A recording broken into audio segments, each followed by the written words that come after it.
Starting us off with Oddity Central, we have Brazilian model launched perfume laced with her own sweat.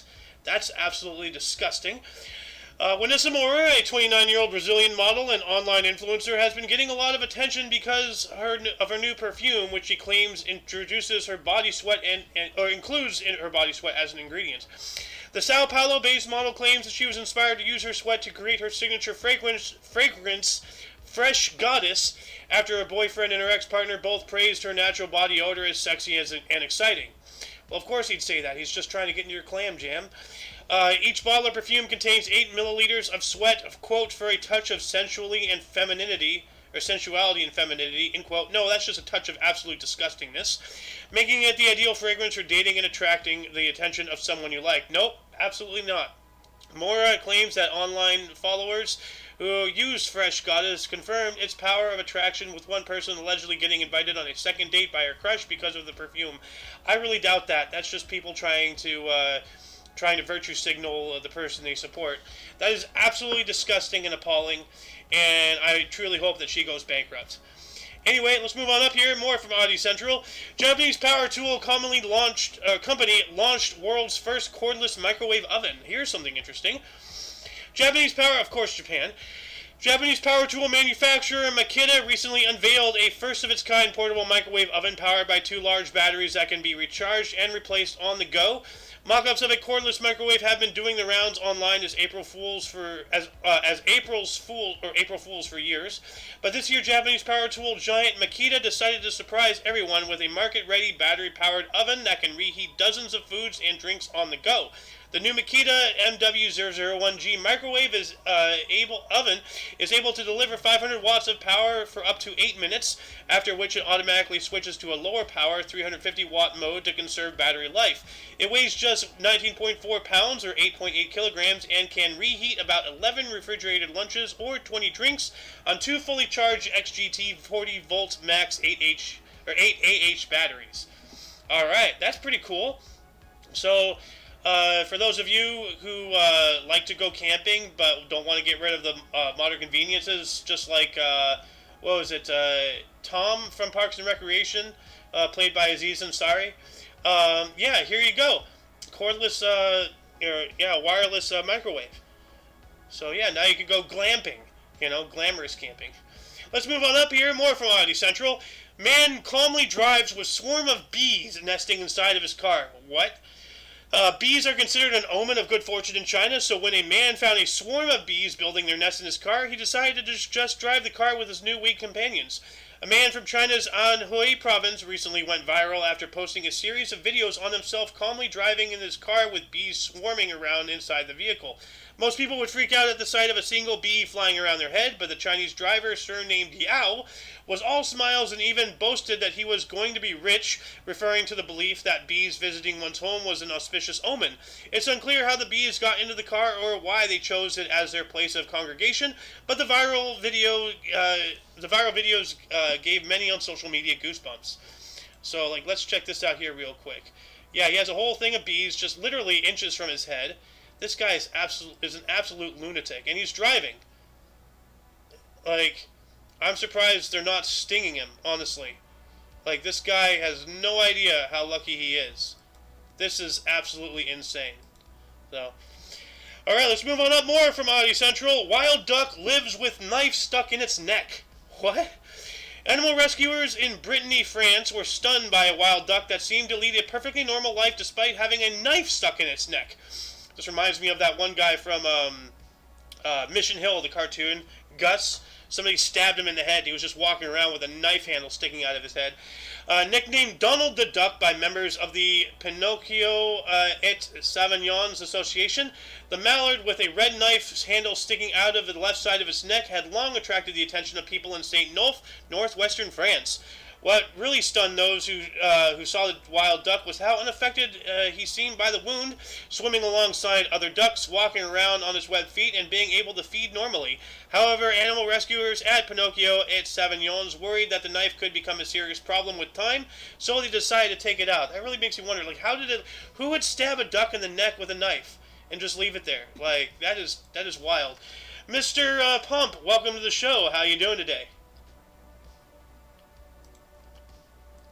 Well, I'm doing pretty well. Yeah, you're probably doing better than this duck with a knife in its neck. Yeah. Yeah, I'm actually making money on, like, that duck. Yeah.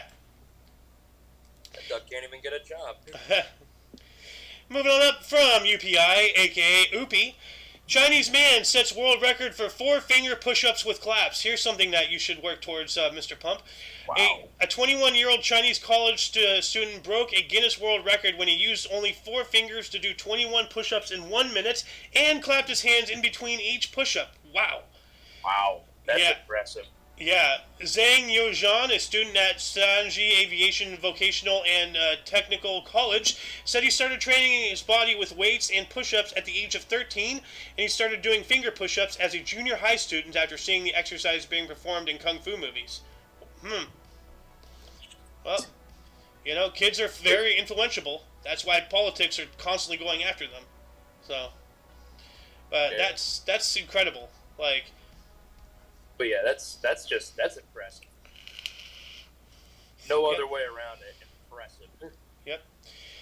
We have here more from Oopie. New York Museum building world's largest Donkey Kong arcade machine, and here's a picture. It's not the actual thing. You can see a NPC guy right here. This is just a mock-up to show the size of this. But the New York Museum. I'm sorry. What? I said, dang. That's going to be big. Yeah. The New York Museum that houses the World Video Game Hall of Fame announced it is installing a 20-foot Donkey Kong arcade cabinet designed to be the largest in the world. The Strong National Museum of Play in Rochester announced on social media it is working to create the world's largest playable Donkey Kong arcade game.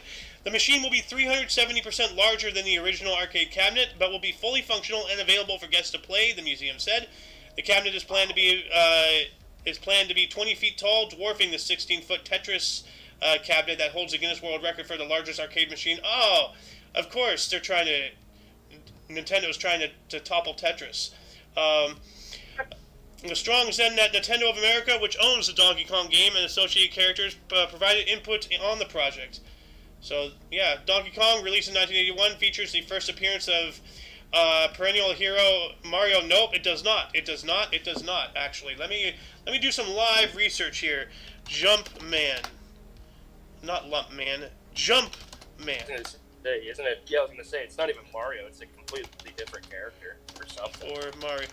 Yeah, no, like a lot of people don't realize that there's a story behind the whole thing involving Donkey Kong and all that stuff. The reason why Donkey Kong stole Mario, aka Jumpman's girlfriend. There's a whole video on this, by the way, out there. So anybody who's interested, go do your homework. But you know, every Nintendo product, when you actually peel back, you know, the veil, they are evil, because the original game featuring Mario, aka Jumpman, was some kind of circus game in which he whipped Donkey Kong mercilessly. So in order to get revenge, Donkey Kong stole his girlfriend, who later became Princess Peach, you know, in the Mario universe.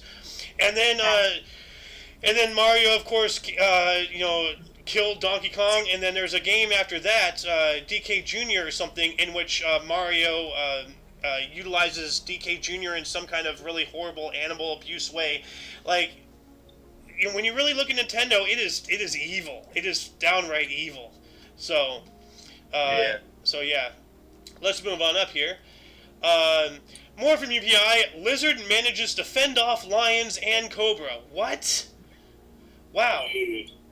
This is like here. Look, there's a little lizard. There's a cobra here and 2 lions. Like you'd think that'd be a losing situation for the lizard, but let's take a look at this. 2 lions bump into a snake on the road and treat it cautiously. A lizard appears out of nowhere, distracting the lions from the retreating snake.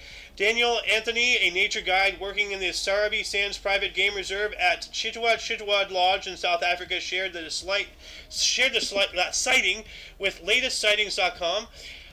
Quote, as we came around a bend, to my surprise, a pride of lions appeared right in front of us, and we had one of the best walk-bys I've ever experienced. We had watched the whole pride walk past us, but something that distracted 2 sub-adult lions, end quote. Another quote, a cobra emerged into the road and squared up to the lions. Initially, we didn't realize that the cobra had been hunting the lizard who was hidden from view in the shrub on the roadside. The cobra, a formidable opponent, had to make a choice, sacrifice a meal or possibly become one. So we have the actual video here. Wow. So the cobra was the snake was hunting the lizard, and then the lizard got away. It sounds like maybe. So. Wow. Oh, there's a lizard. That's clever. Yeah. Huh. It's funny. It kind of reminds me of like with the black mamba and the mongoose. Mm-hmm. So whenever a mongoose can get bit by a black mamba and survive it, but it can only get bit so many times before it actually like succumbs to the venom. Yeah. Because it is extremely resilient to that venom. Yeah, well, evolutionary. It's not completely venom-proof, but it is very resilient. Yeah, that reminds me of a funny, ironic thing. This back in the day, there was this one king who, because he was afraid of being poisoned, intentionally poisoned himself like every day, and then built up an immunity. And then, and then there was like a coup or like a siege or something, and then he tried to poison himself to suicide. But he was immune to it, and then he got executed. So, whoopsie doodle. Like it worked for him, and then also backfired. Well, like, that goes along to saying, if you know your fate and you take steps to avoid it, you actually cause it even harder. You should know this. You played God of War. Mm-hmm. So. Yeah. You try to prevent fate, and it just increases the likelihood of it happening. Yep. So, ignorance is bliss. Yeah. Let's move on up here. More from Oopie. Here we go again. Mystery objects in Phoenix sky identified as weather balloons. And there's been some more balloon sightings. So Noah actually talked to us about this off camera yesterday. Mysterious teardrop-shaped balloons that sparked speculation of foreign surveillance or UFO activity over Phoenix were identified as weather monitoring equipment. Residents of the Phoenix area snapped photos of the balloons floating through the sky over the city, and some initially speculated they could be Chinese surveillance equipment or UFOs from outer space. Yet again, I mean, it's kind of funny. Now everybody's on edge about balloons. Everybody's just like, oh, they see balloons and they go, oh, it might be from China. Dude, that makes me wonder, like, if you're ever at, like, a fair or something and you see a kid let go of their balloon, now it makes me wonder if they're a Chinese spy. Good question. Anyway, let's move on up here. More from Oopie. World's most expensive sandwich returns for Grilled Cheese Day. Okay. Looks like it's going to have something to do with gold-encrusted something. New York Eatery announced it is bringing back a $214 grilled cheese sandwich that was dubbed the world's most expensive sandwich by Guinness World Records. Serendipity 3, a New York restaurant famous for its opulent creations, announced the quintessential grilled cheese will return to the menu for a limited time on Wednesday, National Grilled Cheese Day, tomorrow. All right. Actually, was it tomorrow? Yeah, it is tomorrow. The $214 grilled cheese was dubbed the world's most expensive sandwich by Guinness World Records when it made its debut in 2014. I wonder if the price has something to do with it. $214, you know? The sandwich, which has to be ordered 48 hours in advance, so you better know what you're eating, features French Pullman champagne bread made with Dom Perignon champagne. The bread is covered in grass-fed white truffle butter before being filled with slices of Caciocavallo Podillo cheese. Pardon me. The sandwich is then toasted until golden, and the edges are then gilded in 23-karat edible gold. Wow. Oh, and it's also served with a side of South African lobster tomato bisque, because of course, why not? Oh, in a champagne glass, no less. Look at that. Huh. Well, yeah, if you have a lot of money and you want to eat the most expensive grilled cheese sandwich on grilled cheese, sandwich day, here you go. Let's move on up. More from UPI.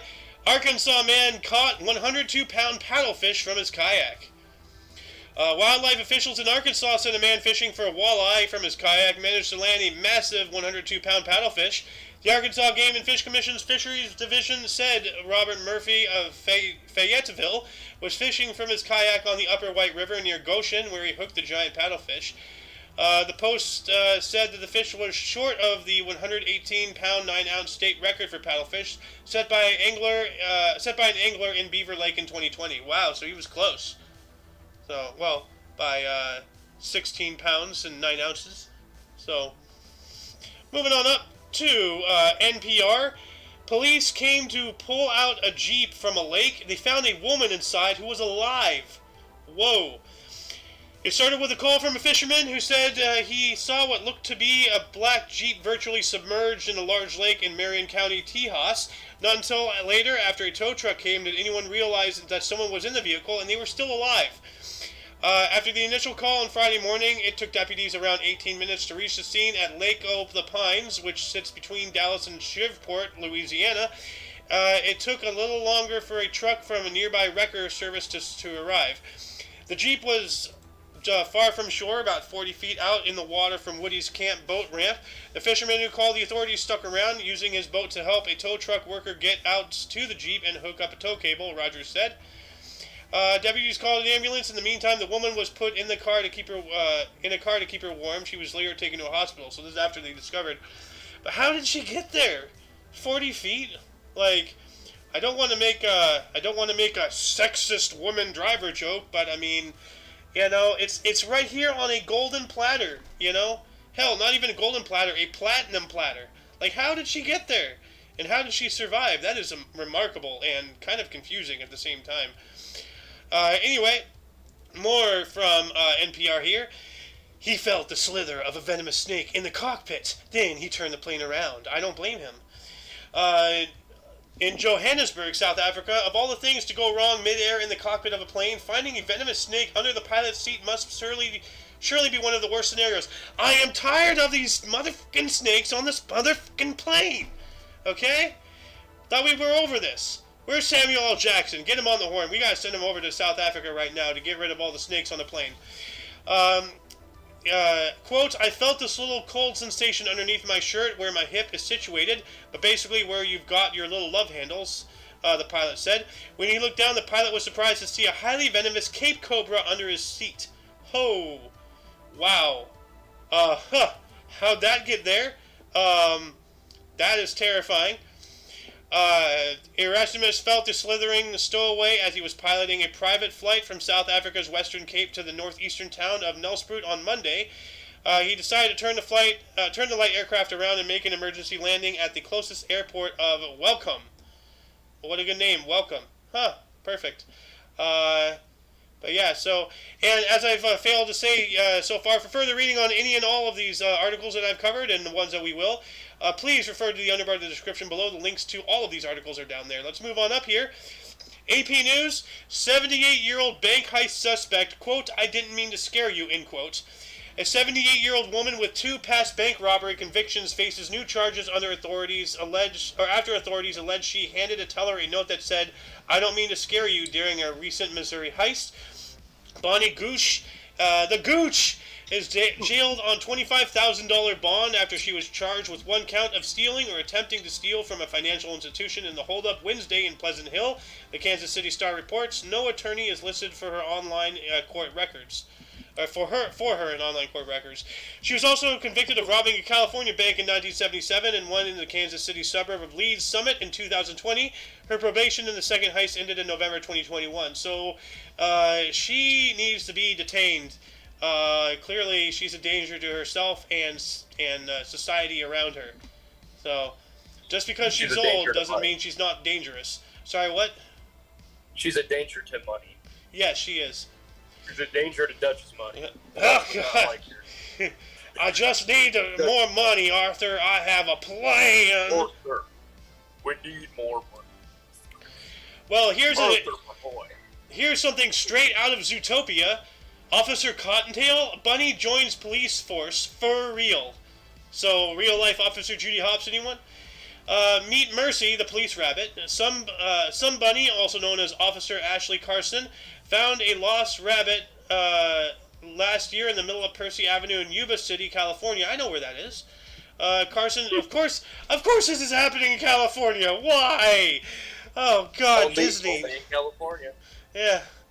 Carson scurried back to the police station and handed the rabbit over to Animal Control, who could find neither hide nor hair of the bunny's family.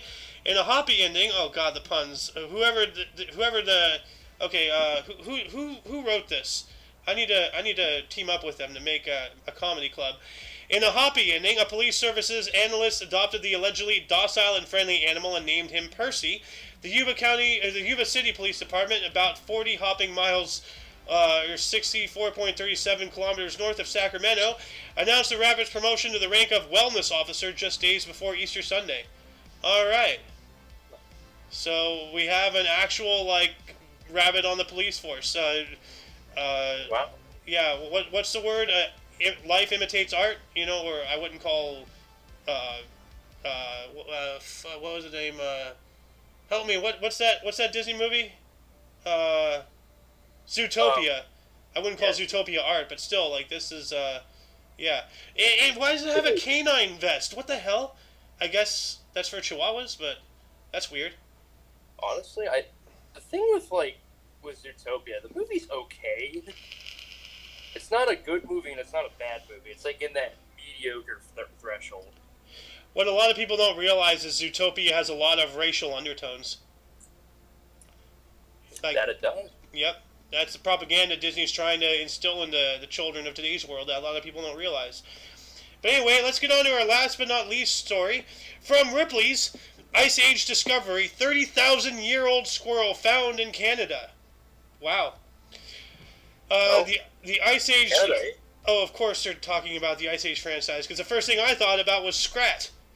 So, the Ice Age franchise that began in 2002 contains many hilarious scenes featuring Scrat, a saber-toothed squirrel. Wow, right there. So whoever wrote this is on my page. The fuzzy guy gets into plenty of trouble during various acorn-driven escapades. You can even categorize these misadventures as downright catastrophic. Among the most famous episodes is in his attempt to bury a prized acorn. It leads to an unintended crack in the ice, sending a glacier hurtling towards the scraggly rodents. Okay, blah, blah, blah. While a 30,000-year-old Arctic squirrel fossil sounds fantastic on its face, what gold miners discovered in Canada in 2018 was anything but pretty. A ball of claws and fur, the unrecognizable object had researchers scratching their heads. Some declared it as a mangled lump of mummified flesh, giving it a little more thought. Okay, so that's what they found. A fossilized squirrel. So maybe they actually did find Scrat. So, all right. Plot twist: the characters in that movie were real. They were legit characters, and they're just now finding the remains of them. What are they gonna find next? A giant sloth that has green bones? Well, I mean, with how the universe is limitless, everything that you can possibly imagine either has, is, or will exist. So somewhere out there in the universe, Sid the Sloth is real, or was real,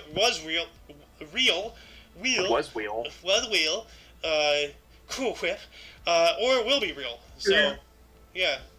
Yeah. But yeah, that shall conclude the show today. Once again, you can check the underbar of the description for any links you may find interesting, including all things OMNI Coalition.